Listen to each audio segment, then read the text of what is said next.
Sa mga hackers, okay, so alam natin ang mga trabaho ninyo. Okay, so we really need to understand hacking for us really to defend against you. So minimimigtin namin ang inyong ginagawa. Pero hindi tayo matatapos doon. Sana lang yung mga hackers, why not join us?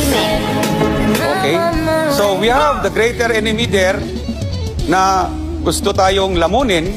Gusto ba natin magpalamon sa kanila? Ang mga hackers natin, okay, lumantad na kayo and then cooperate with us, okay?